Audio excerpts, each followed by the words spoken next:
আমরা যখন একটি ডিএসএলআর ক্যামেরা কিনি প্রত্যেকেই কিন্তু চাই যে সেই ক্যামেরা দিয়ে আমরা কোয়ালিটি সম্পন্ন ছবি নেব কিংবা ভিডিও করব। আর সেই সব ভিডিও কিংবা ছবি দেখে মানুষ আমাকে বাহবা দেবে কিংবা অনেক প্রশংসা করবে। বাট ঘটনাটা ঘটে পুরো উল্টা। আপনি নতুন নতুন ডিএসএলআর ক্যামেরা কিনেছেন, ছবি তুলতেছেন, ভিডিও করতেছেন, কোয়ালিটি সম্পন্ন তো হওয়া দূরে থাক, সেটা আপনার কাছেই পছন্দ হইতেছে না। আর অন্য যারা দেখতেছে তারা কিভাবে ভালো বলবে? আসলে সমস্যাটা কোথায়? এটা কি কোনো ক্যামেরার সমস্যা, না আপনার মধ্যে সমস্যা? কিংবা অনেকেই মনে করেন যে ভালো ছবি তোলার জন্য কিংবা ভালো ভিডিও করার জন্য প্রফেশনাল বডি কিংবা প্রফেশনাল লেন্স দরকার। আসলে এই ধারণাটা আদৌ কি সত্যি কিনা আজকের এই ভিডিওর মাধ্যমে আপনাদের সাথে পুরো বিস্তারিত আলোচনা করার চেষ্টা করব।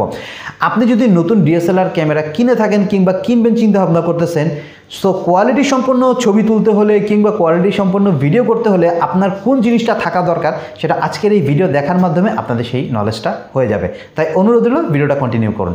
হেই guys, what's up, welcome back to another new video. You are watching creative camera YouTube channel. I am your host and photographer or admin, creative camera production house. কথার বাড়াবো না, চলুন মূল আলোচনা যাওয়া যাক। ওয়েলকাম ভিউয়ার্স, আজকের ভিডিওতে আবার আপনাদেরকে। ভিউয়ার্স, আমরা যারা ক্যামেরা কিনি সেটা পুরাতন হোক নতুন হোক, প্রত্যেকেই বলা যায় যে 100%-এর মধ্যে 100% ক্যামেরাম্যান কিংবা যারা ক্যামেরা কিনতেছেন প্রত্যেকেই চান যে ক্যামেরার কাছ থেকে ভালো কোয়ালিটি সম্পন্ন ভিডিও কিংবা ফটো নেওয়ার জন্য। তো প্রফেশনাল যারা আছেন কিংবা যারা ক্যামেরা সম্বন্ধে অভিজ্ঞতা আছে তারা কিন্তু এই বিষয়গুলো জানেন যে কিভাবে একটা কোয়ালিটি সম্পন্ন ছবি তুলতে হয় কিংবা ভিডিও করতে হয়। বাট নতুন যারা, তারা কি করেন, ক্যামেরা কিনে এনেই কোনো অভিজ্ঞতা নেই কিংবা ক্যামেরা সম্বন্ধে কিছু জানেন না, সেটিংস জানেন না, কিভাবে একটা ডিএসএলআর ক্যামেরাতে ছবি তুলতে হয় সেই বিষয়টার সম্বন্ধে সাধারণ যে নলেজ সেটাও তার মধ্যে থাকে না। ফলশ্রুতিতে কি হয়, তারা হয়তো কম দামি কিংবা বেশি দামি ক্যামেরাগুলো কিনেন, বডি কিনেন, লেন্স কিনেন, যে লেন্সটা তার জন্য উপযুক্ত না সেই লেন্সটাও সে কিনে ফেলেন, কারণ না বোঝার কারণে।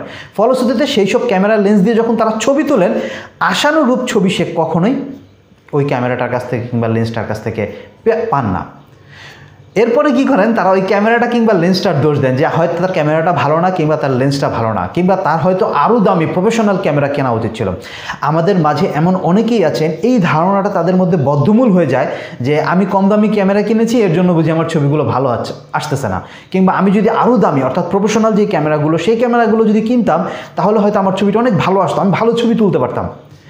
এই ধারণা আমি আমার ক্যামেরা ক্যারিয়ারে কিংবা ফটোগ্রাফি বলেন, ভিডিওগ্রাফি বলেন, কিংবা এই যে ক্যামেরা নিয়ে কাজ করতেছি এই যে অভিজ্ঞতা, এই অভিজ্ঞতার আলোকে আমি অনেককেই দেখেছি যে এরকম ধারণা আছে। নতুন নতুন ক্যামেরা কিনেছেন, ছবি তুলছেন, বাট ছবি হচ্ছে না, প্রফেশনালদের মতন হচ্ছে না কিংবা ভালো হচ্ছে না, তার মন মতন হচ্ছে না।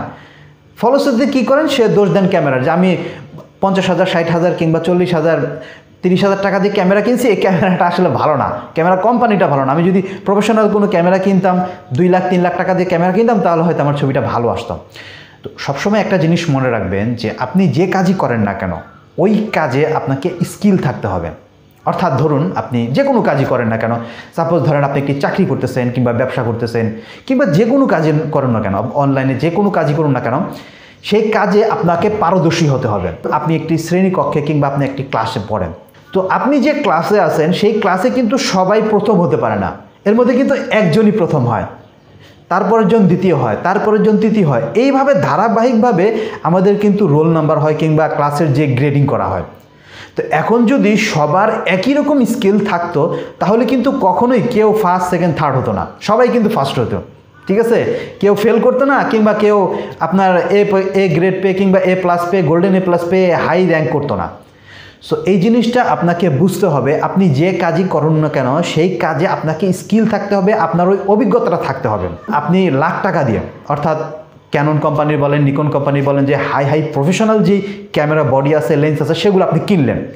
সাপোজ ধরেন আপনি 10 লাখ টাকা দিয়ে একটা ক্যামেরা কিনলেন কিংবা 50 লাখ টাকা দিয়ে আপনি একটা ক্যামেরা কিনলেন, ক্যামেরা আনুষঙ্গিক সব কিছুই কিনলেন, বাট ওই ক্যামেরাটা কিভাবে চালাতে হবে, কোথায় ফোকাস করতে হবে, সাবজেক্টকে কিভাবে সাজাতে হবে, সাবজেক্টকে কিভাবে আপনি আপনার লেন্সের মাধ্যমে ফোকাস করবেন, লেন্সের কোন জায়গায়, তারপর আপনার ফ্রেমের কোন জায়গায় কোন জিনিসটা রাখবেন, এইসব নলেজ যদি আপনার কখনো না থাকে তাহলে আপনি যত প্রফেশনাল হোক, কোটি টাকা দিয়ে আপনি ক্যামেরা কিনেন না কেন, আপনি কখনোই ভালো ছবি তুলতে পারবেন না। কিন্তু আপনার যদি ছবি তোলার কিংবা ভিডিও করার স্কিল থাকে, অর্থাৎ আপনি একটা ভালো অভিজ্ঞতা সম্পন্ন লোক হন, তাহলে আপনি নর্মাল শুধু যে মোবাইল ক্যামেরা, এই মোবাইল ক্যামেরা দিয়েও আপনি দুর্দান্ত ছবি তুলতে পারবেন। যে ছবি দেখলে এমন কেউ নাই যে বলবে না যে এটা একজন সাধারণ একটা মানুষ তুলছে। মনে হবে যে সে একজন কোনো প্রফেশনাল ফটোগ্রাফার কিংবা ভিডিওগ্রাফার এই ছবিগুলো কিংবা ভিডিওগুলো করছে। তাই বলবো যে কখনোই মনে করবেন না যে আপনি কম দামি ক্যামেরা কিনছেন কিংবা আপনার ক্যামেরাটা ভালো না কিংবা আপনার ক্যামেরাটা লো বাজেটের ক্যামেরা, এই কারণে আপনার ছবিটা ভালো হচ্ছে না, তা না। মেন জিনিসটা হচ্ছে, ধরুন আপনি যখন ছবি তুলতে যাচ্ছেন, যে কোনো জায়গায় আপনি ফটোশ্যুট করতে যান কিংবা ভিডিও শ্যুট করতে যান, ওই এনভায়রনমেন্ট অর্থাৎ যে জায়গায় আপনি যাচ্ছেন ওই জায়গাটা সম্বন্ধে আপনার অভিজ্ঞতা থাকতে হবে। তাহলে কি হবে, অটোমেটিক্যালি দেখবেন আপনার ব্রেনের মধ্যে সাজিয়ে যাচ্ছে যে আপনি আপনার যে অবজেক্টগুলো কিংবা সাবজেক্টগুলো সেটা কোথায় রাখবেন, আপনার যে মডেল আছে সেই মডেলটাকে কোনভাবে সাজাবেন, কোন জায়গায় তাকে দাঁড়া করাবেন, কোন অ্যাঙ্গেলে তাকে ছবি তুললে তার ভালো আসবে, তার চেহারাটা আসলে ফটোজেনিক আসতেছে কিনা, তার চেহারাটা কোন অ্যাঙ্গেলে ধরলে খুব সুন্দর লাগবে, আকর্ষণীয় লাগবে, কিংবা কোন সোর্স থেকে আপনাকে লাইটটা ব্যবহার করলে পারে আপনি ভালো একটি পারফরমেন্স পাবেন। এই যে আনুষঙ্গিক বিষয়গুলো, এই বিষয়গুলো কিন্তু একদিনে হয় না, এটা আপনাকে ধীরে ধীরে এই অভিজ্ঞতাগুলো অর্জন করতে হয়। এই অভিজ্ঞতাগুলো যখন আপনি অর্জন করতে পারবেন তখন আপনি মিডিয়াম রেঞ্জের কিংবা লো রেঞ্জের যে ক্যামেরাগুলো, এই ক্যামেরাগুলো দিয়ে আপনি ভালো ভালো ছবি তুলতে পারবেন। যেমন কিছুক্ষণ আগেই বললাম যে এখন কিন্তু বর্তমানে মোবাইলে অনেক ভালো ভালো ক্যামেরা সম্পন্ন মোবাইল পাওয়া যায়। তো অনেকে আছেন এই মোবাইল ফটোগ্রাফিও কিন্তু করেন, ভিডিওগ্রাফি করেন। তো তাদের ভিডিও যে খারাপ হচ্ছে তা কিন্তু না, কারণ ওই বিষয়টার সম্বন্ধে তার স্কিলটা যথেষ্ট পরিমাণ ডেভেলপ হয়ে গেছে। এই কারণে কি হয়, সে নর্মাল জিনিস দিয়ে ভালো ভালো ছবি তুলতে পারে। তাই আজকের ভিডিওর মাধ্যমে যে জিনিসটা বোঝানোর চেষ্টা করলাম, আশা করি আপনারা বুঝতে পেরেছেন যে কোনো ছবি তুলতে গেলে কিংবা যে কোনো ভিডিও করতে গেলে সেটা কোয়ালিটি সম্পন্ন আনতে গেলে আপনাকে ওই বিষয়টার সম্বন্ধে ভালো রকমের পারদর্শী হতে হবে। আপনি একটা ক্যামেরা কিনলেন আর বিশাল বড় একটা লেন্স কিনে আনলেন, কিন্তু ওই লেন্সটা আপনার ওই কাজের জন্য উপযুক্ত কিনা সেটাই আপনি বোঝেন না। দেখছেন, ভাব ধরবেন, মানে একটা ক্যামেরা থাকবে, একটা বড় লেন্স থাকবে, মানুষের সামনে ভাব ধরবো, এরকম ধরনের মনোভাব যদি থাকে তাহলে কখনোই আপনি ভালো একজন ফটোগ্রাফার কিংবা ভিডিওগ্রাফার হতে পারবেন না।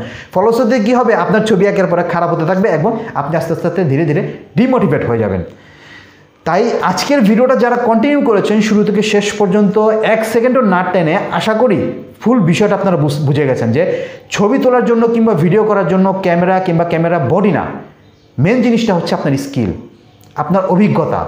এটা যত ডেভেলপ করতে পারবেন ততই আপনি অভিজ্ঞ সম্পন্ন হবেন কিংবা আপনার ছবি তোলার যে কোয়ালিটি সেটাও কিন্তু বৃদ্ধি পাবে। যেরকম আগেই বলেছি যে নর্মাল ক্যামেরা, নর্মাল লেন্স দিয়েও কিন্তু আপনি কোয়ালিটি সম্পন্ন ভিডিও তুলতে পারবেন কিংবা ফটো তুলতে পারবেন। আশা করি যে আজকের ভিডিওটা আপনাদের ন্যূনতম হলেও কিছুটা সহযোগিতা করবে। যদি ভালো লেগে থাকে কিংবা আপনাদের ন্যূনতম সহযোগিতা করে থাকতে পারি এই ভিডিওর মাধ্যমে কিংবা এই চ্যানেলের কোনো ভিডিওর মাধ্যমে, তাহলে অনুরোধ হলে ভিডিওতে লাইক দিয়ে শেয়ার করবেন। আর যারা এখনও পর্যন্ত আমাদের চ্যানেলে সাবস্ক্রাইব করে ফলো করেনি, ফলো করার অনুরোধ রইল। কারণ আপনি যদি সাবস্ক্রাইব করে ফলো না করেন, এই যে ক্যামেরা বিষয়ক বিভিন্ন ধরনের যে টিউটোরিয়াল দিচ্ছি আপনাদের সাথে, আমার যে অভিজ্ঞতাগুলো সেগুলো যে শেয়ার করতেছি, এগুলো কিন্তু আপনাদের উপকারের জন্য শেয়ার করতেছি। যেরকম বললাম যে আপনি একটা নতুন ক্যামেরা কিনছেন, ক্যামেরা সম্বন্ধে কিছুই জানেন না, সেটিংস জানেন না, কি করতে হয়, কিভাবে তুলতে হয়, কিছুই বোঝেন না। আপনি যদি আমাদের চ্যানেলটা সাবস্ক্রাইব করে ফলো করে রাখেন, রেগুলার আমি যে ভিডিওগুলো আপনাদের সাথে শেয়ার করতেছি এগুলো দেখার মাধ্যমে আপনার যে অভিজ্ঞতাটা কিংবা যে স্কিলটা এটা কিন্তু ডেভেলপ হবে। তাই আপনি যদি একজন ফটোগ্রাফার হতে চান কিংবা ভিডিওগ্রাফার হতে চান কিংবা ডিএসএলআর ক্যামেরা দিয়ে সুন্দর সুন্দর ছবি তুলতে চান, তাহলে আমাদের চ্যানেলটা সাবস্ক্রাইব করে ফলো করার অনুরোধ রইল। আর এছাড়া চাইলে আপনারা আমাকে আমার সোশ্যাল সাইটেও ফলো করতে পারেন, ফেসবুক, টুইটার, ইনস্টাগ্রাম, যেখানে মনে চায় সেখানে। প্রত্যেকটা লিঙ্ক এই ভিডিও সহ এই চ্যানেলের প্রত্যেকটা ভিডিওর ডেসক্রিপশন বক্সে দেওয়া আছে। ডেসক্রিপশন বক্স চেক করেন, লিঙ্কে ক্লিক করেন আর ফলো করেন। ভালো থাকবেন সবাই। আজকের এই ভিডিও থেকে আমি সোহেব হাসান এখানেই বিদায় নিচ্ছি। কথা দিচ্ছি খুব শীঘ্রই আপনাদের সাথে এমন একটা ভিডিও শেয়ার করব যেটা আপনার ছবি তোলার জন্য, ক্যামেরা ব্যবহারের জন্য যথেষ্ট পরিমাণ সহযোগিতা করবে। সে পর্যন্ত অপেক্ষায় থাকুন। Good bye.